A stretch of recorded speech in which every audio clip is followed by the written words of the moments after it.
क्या उस चुनाव में आप जाएंगे? अरे भाई यार, जाना चाहता हूँ, असुरक्षित नहीं जाना चाहता, जंगल राज में नहीं जाना चाहता। आज को लेकर के एक स्पीच की है, उसमें साफ तौर से विपक्ष पर निशाना साधा है, क्योंकि उन्होंने कहा वंदे भारत को जिस तरीके से लगातार एक देश के भक्ति में है, लेकिन अगर बात की जाए तो विपक्ष इसको लगातार पीछे ले जा रहा है। अब देखिए, जय समाजवाद तो कहेंगे नहीं, वो कहेंगे जिससे उनकी पार्टी को फायदा हो, तो हम उनसे क्यों वो उम्मीद रखें, और न उनसे हम कोई शिकायत करें। अपना राजनीतिक दल है, उनका विचारधारा है, देश के बादशाह हैं वो, तो वो अपनी बादशाहत के लिए, अपनी कुर्सी, अपने राजनीतिक भविष्य के लिए जितनी कोशिश हो सकती है करेंगे, और उन्हें करना चाहिए। जब अखाड़े में पहलवान उतरते हैं तो हर पहलवान जीतने के लिए उतरता है। हम भी हैं कहीं दूर खड़े हुए, अब देखना है हम लंगोट के साथ लड़ेंगे या बगैर लंगोट लड़ेंगे।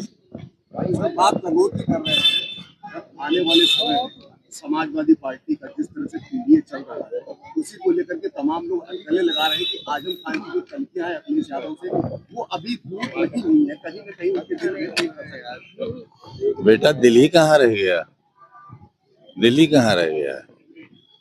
अगर कभी सुन लोगे तो आपके कई बंधु रोते हुए बाहर निकले हैं मेरे ड्राइंग रूम से, और सड़क पर जाकर भी रोते रहे हैं।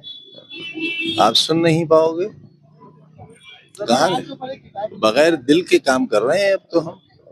कहा ये भी जा रहा है कि शायद इलाज कराने के लिए बोला गया कि आप लखनऊ कराइए, तो शायद आपने उसको लेकर के कहा था कि मैं रहूंगा था।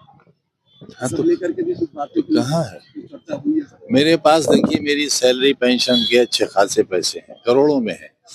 मेरी बीवी क्योंकि एसोसिएट प्रोफेसर से रिटायर हुई हैं, और मुझ पर एक मुकदमा ये भी है, जब मैं चौथी बार मिनिस्टर था, जेड श्रेणी की सुरक्षा थी, और मेरी बीवी उस वक्त एसोसिएट प्रोफेसर थी, और हम दोनों ने एक शराब की दुकान लूटी थी। देखिए हमारे कारनामे तो देखिए आप, हम दोनों ने मिलकर एक शराब की दुकान लूटी थी, और बोतलों के अलावा 16,900 रुपया गल्ले से भी लूटा था।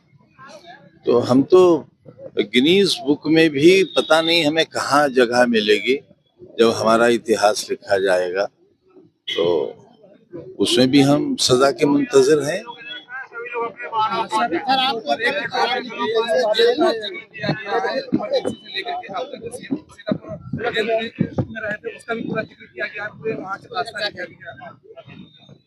पता नहीं, अभी तो मालूम नहीं।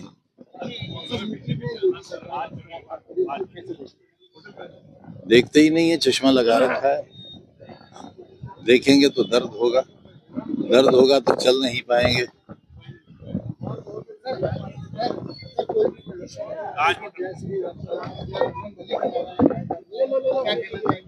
कौन बुरी बात है, लेकिन कोई नारा किसी में दहशत पैदा करने के लिए ना हो। ये तो मैंने 20 बरस पहले कहा था कि अगर किसी मुसलमान मोहल्ले से नाराए तकबीर अल्लाह अकबर कहा जाए, इसलिए कि बराबर हिंदू मोहल्ले के बच्चे सोते हुए सहम जाएं और उठ जाएं, तो ये नारा इस्लाम का नारा नहीं होगा। ठीक उसी तरह अगर हर हर महादेव का नारा इसलिए लगे कि मुसलमान दहशतज़दा हो जाएं, तो भी सही नहीं होगा।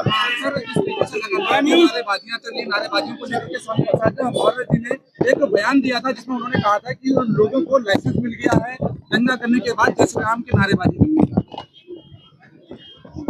अब उनकी बात का तो जवाब मुझसे न लीजिए आप, तो अच्छा है, हमारे मित्र हैं और हम चाहते हैं कि वो शुभ शुभ बोला करें, और आजकल बोल रहे हैं शुभ। आप अगर सुनते नहीं है तो आपकी गलती है। अब पता नहीं किन हालात में क्या कह दिया होगा।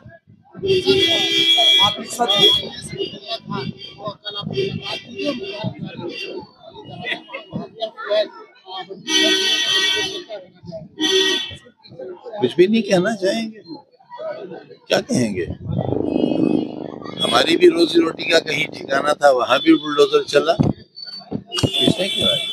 2027 के चुनाव को लेकर के यादव लगातार पीडीए को लेकर के सक्रिय है, पंचायत नहीं किया गया, पीडीए को लेकर के आप क्या राय है, क्या कुछ है ये 27 में क्या और कुछ भूमिका होगी आपकी? इस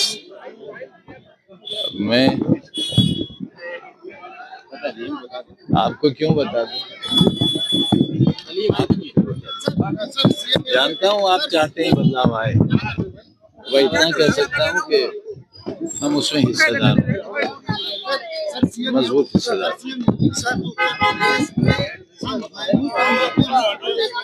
देखिए ना, मैं माफिया नंबर 1 खड़ा तो हूँ आपके सामने, मैं खड़ा तो हूँ आपके सामने। अब मुझसे बड़ा माफिया कौन है? मैं खड़ा तो हूँ आपके सामने, मैं तो मिसाल हूँ और मेरे बाद सदियों मिसालें दी जाएंगी।